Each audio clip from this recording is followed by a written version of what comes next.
Hello, everyone. Hope you're having a wonderful day. I want to respond to a question we get far too often, and it's pretty concerning to me. Usually we got this question in the past, and after a while it just kind of faded out. I don't know why it's gained this resurgence, but it is concerning to me. And the question is, if you had one kid with autism, why did you have more children, right? Now, that question insinuates a lot of things, right? It assumes a lot of things. Namely, and the thing that's most concerning to me is it assumes that an autistic life isn't worth living, right? Or that autistic people shouldn't be there. And as someone who's watching this, who's probably autistic, I have a lot of autistic viewers, I want to stress to you that we are adamantly against that thought. You very much have worth, and we love you and appreciate you and absolutely believe that you have a right to live. It's very concerning just in society in general that, just how we treat life so flippantly, right? That, these people deserve to be here and then these people don't. And the way that people talk about each other. And that to me is very disturbing, that we've gotten to a point in society where we basically act like God and we get to choose who lives and who dies, when and where, and which circumstances, so on and so forth. And that's kind of what I want to address, right? And I don't really know how to go about it, but one thing is I'm not going to be offended by those questions and comments. I know a lot of people, they would get on here and rant and rave and stuff like that. I don't think that's going to do anything except raise walls and create barriers. So I just want to speak from the heart. I want to tell you, first of all, how much I deeply love my children, each and every one of my boys. And they've brought so much light and joy into our lives, even with their flaws. But every kid comes with flaws, right? Every human being comes with flaws. No one's perfect. So to us, it isn't, there's like a certain level that someone has to reach before their life is worth living. Everyone has their pros and cons, and everyone deserves to live, right? And it's just funny to me because a lot of this comes from, well, your child will be a drain on society. And that, again, is assumptive. You're assuming that nothing will ever come from this child. I often think of Paul Alexander. He's the guy who still lives in an iron lung. And that guy became a lawyer, right? No one thought he would achieve anything. He's stuck in an iron lung. What do you do with that? But the guy became a lawyer, right? Just amazing stuff and amazing accomplishments. I haven't become a lawyer. I have full use of my limbs and everything else. So, what's my excuse, right? So it's just one of those things where just because someone has disabilities, either they're born with them or they come later in life, doesn't necessarily mean that they won't accomplish anything. And my sons are incredibly smart. And in some cases, they're ahead of their class. Now, would I go into their school and say, well, my kid's at a higher reading level than your kid, so I don't really think your kid deserves to, be on earth. I wouldn't say that ever. That's completely rude. But that's what people who ask this question assume. They assume that, autistic kids or autistic people won't accomplish the things that other people will, right? And it's just dead wrong, you guys.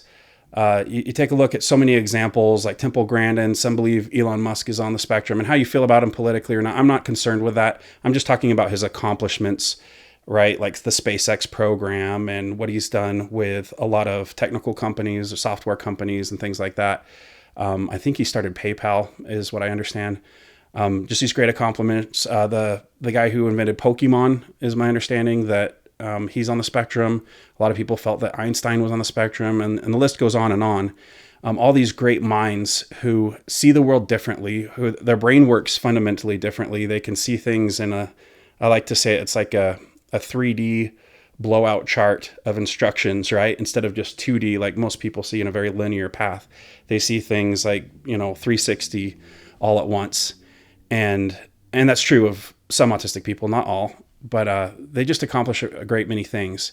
And so to say that they won't give anything back to society is just dead wrong. And another thing too is like, why aren't we asking the questions like, are they happy? And that's what I think you should ask autistic people is, are they happy even with their autism? So like my oldest son, he's expressed to us that he wished he didn't have autism. Okay. So you might say, okay, well, right there, look, right there. He doesn't wish he had autism. So that proves my point. No, he's still happy Okay. Someone could maybe have a leg missing from their tour overseas, or maybe someone gotten an automobile accident and is in a wheelchair, or maybe someone has Parkinson's or whatever, but they still feel like they have enjoyment and accomplishment and fulfillment in life, right? Just because they have things that set them back, they don't say, oh, well, I guess we better jump ship and life is over. No, right? And I'm sure you, viewer, the person who asked this question, if I'm responding by sending you this link, maybe you have bad vision. Maybe you have dyslexia. Maybe you have some other condition that would inhibit you from being the best person you want to be. Does that mean that you shouldn't be here? I don't think so. I think you should be here. And that's the thing, is like we got to dial back that rhetoric of we get to choose who lives or dies, right? Who gave you the keys to the castle? Who made you God? Who made you the person who gets to decide who lives and who dies? Okay, I believe that's God's responsibility. And you might not believe in God, but I sure do. And to say that this person gets to live, this person doesn't, is tremendously dangerous and rude. And I would hope that you rethink asking questions like that and what they mean. Because like I said, I deeply love my sons. They have a great amount of happiness in their lives, the smiles that come to their faces, and they do the things that you do. They enjoy food. They enjoy going to national parks. They enjoy video games. They enjoy swimming. They enjoy certain TV shows. They enjoy hanging out with friends. Okay? So they have every much as right to live as you do. And that's all this video is about. I just wanted to speak from the heart and share that with you guys. And I don't want to get anybody down. And absolutely, I want to reiterate, if you're autistic and watching this, you very much have every reason to live. And I know things get hard. Of all the families out there, like I said, we have 3 kids on the spectrum. We absolutely understand that life gets hard. But that's true of a lot of people, all right? We had a neighbor who lost her husband, and it completely upended her life. She was left with her daughters, and, you know, and they said before, they're like, wow, we don't know how you guys do it, how the Owen family does it, us. We don't know how you guys live like that. And then she lost her husband, and I'm like, well, I don't know how you live like that, you know?